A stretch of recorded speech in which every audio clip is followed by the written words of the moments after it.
My name's Bobby Dietz, and this video is about identifying opportunities in line extensions as opposed to shiny objects, which can be a waste of resources. As a digital marketing agency owner, I am constantly seeing companies' numbers, their P&Ls, their performance on ads, their business models, and it's very easy to think that something could be an opportunity when really it's a shiny object and could end up costing you big dollars. And in this video, we're going to talk about how to identify something, what is the difference, and how to clarify between the two.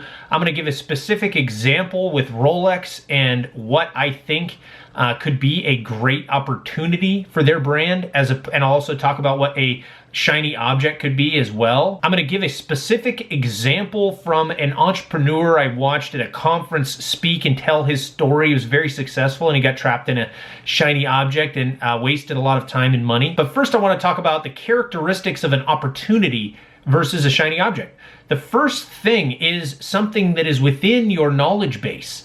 Is this something that you already have knowledge of and have experience in? Or is it something that's totally foreign to you?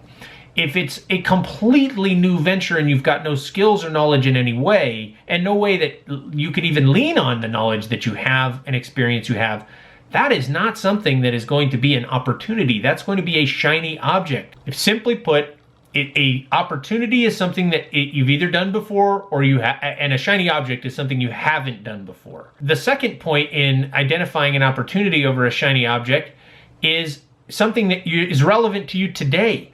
I did chemistry in high school. I took shop in high school, but I couldn't apply any of that information today. It's been years since I did it. So it needs to be something that I'm actively involved with right now. And it's a waste of time, even if I had previous knowledge, to re-educate myself on that stuff when there's plenty of opportunities out there that I can leverage my current knowledge and skills on right away and skip the learning curve, because time is money, and if you have to spend time doing heavy lifting on learning, you're not spending time doing heavy lifting on revenue generating or business constructing efforts. So make sure it's something that you're intimately familiar with and you have knowledge, at least in the subject, on a day-to-day or frequent basis. The last point is making sure that this is something that you're doing because you're passionate about it and not because you want the money. I like to say that enthusiasm is financial-based and passion is enjoyment-based.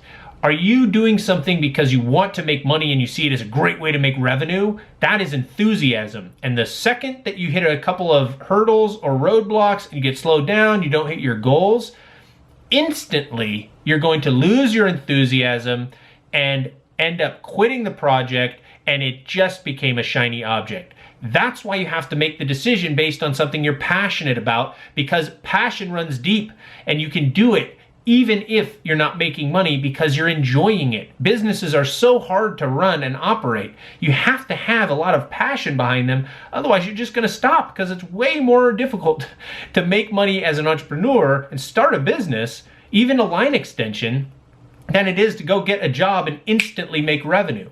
So make sure that you're choosing something you're really passionate about. In a conference I recently attended, the speaker, Tyler Merrick, owns Project 7's a huge gum company. He's a super successful entrepreneur. He's been on his own for a long time, 10-year-old company, I believe. And he grew up in a family of entrepreneurs. And his story is really incredible, and he has some great lessons that he shares from his shiny object that cost him a lot of time and money. I have another video I made based on that, and I'll play that for you right here. He had a real big plan to make this give back strategy. He wanted to donate a lot of money to 7 different charities. That's where he got Project 7.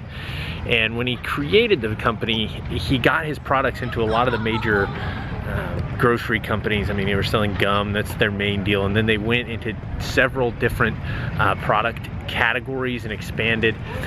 And one of the things that he said, as every entrepreneur that spoke today, was that he had this shiny objects moment where they fell victim to starting another product in a wave of popularity, and it was the sparkling water. They'd put a lot of time and effort into putting this sparkling water project together, got major Target, Kroger, major companies on board to support them, major companies on board to support their efforts, and right before they launch, a major competitor, Pepsi, started the sparkling water company as well, and basically just did the crush the cockroach situation. So he battled for that, through that for 8 months, and finally had to take the loss, close the company up, and focus back on his core offering, which was the gum.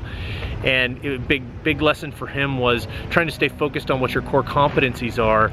It feels to me like that's a big thing that entrepreneurs struggle with all the time, is just trying to stay focused on what you can do that will make you the most money. And if you read the book, The One Thing, that's what they talk about there too. It is a problem when you look at line extensions. It is a problem when you look at expanding your offerings, because you fall into something where there's a little bit of risk as opposed to staying close and tied to what you know is going to work for you. But every entrepreneur seems to have their moments where they stray. They're trying to scale and grow, obviously, and at the same time, you know, it seems that all the entrepreneurs, especially at this conference, have had their moments of failure, whether they're beginning or not. Everyone has their moments. And the other takeaway I had from the talk was the time frame that was attached to all the work that he did. It was, you know, 5 years in of full-blown startup mode, and then going into the other project was after that, and that took on a life of its own of 4 years.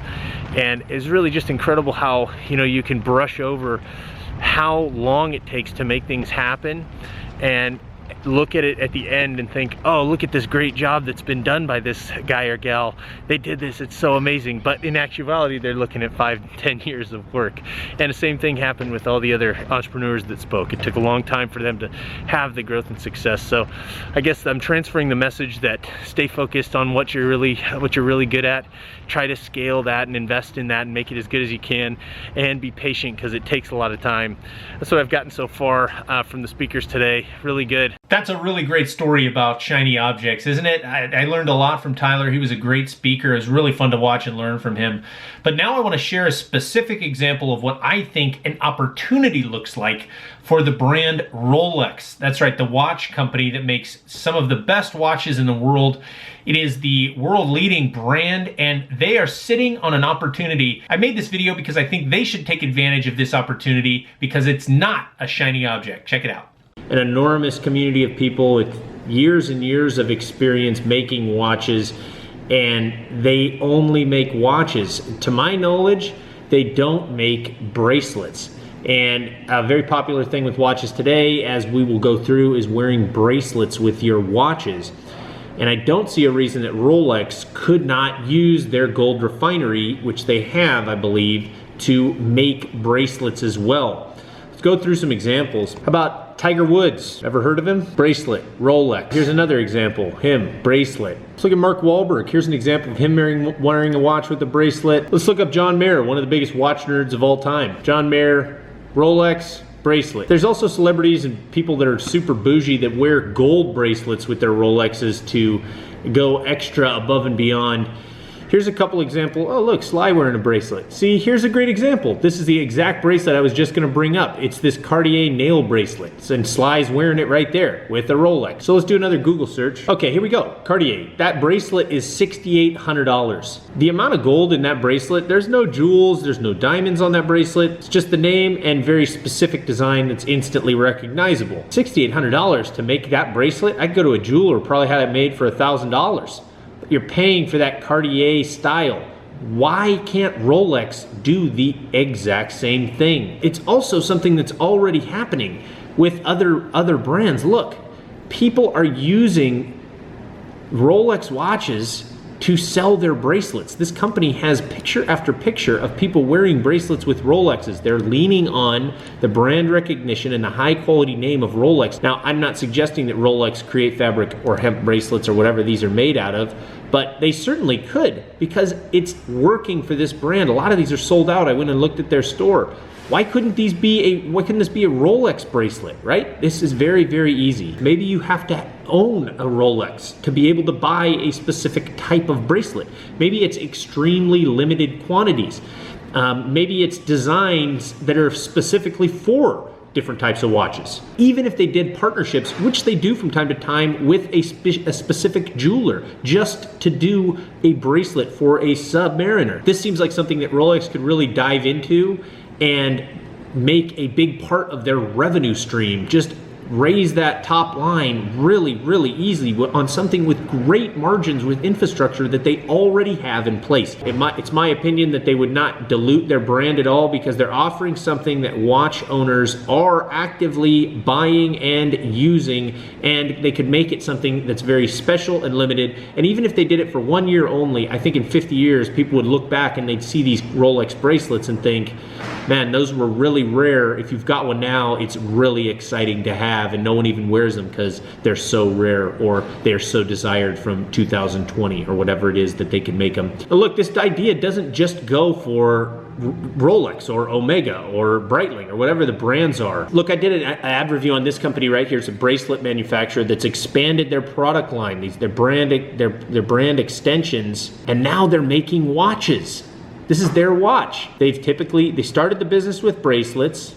Now they're moving into their own watches. Why can't Rolex do the exact same thing? There's no reason they can't. So if you're watching this and you're Rolex, obviously consider doing it. I think it would go over real well. But if you're another brand and you haven't thoroughly explored line extensions, you should consider it. It's a great upsell. It helps digital marketers like us get cart values up, make you more money, get better ROAS, and it gives you something to remarket people with. Because if it is a larger ticket item, they're probably not buying from you that much. But if you sell shoes, perhaps you could now sell socks so that you can retarget to people when the new styles come out and maybe they buy them. My name's Bobby Dietz. Thanks for watching this video, and we'll see you in the next one.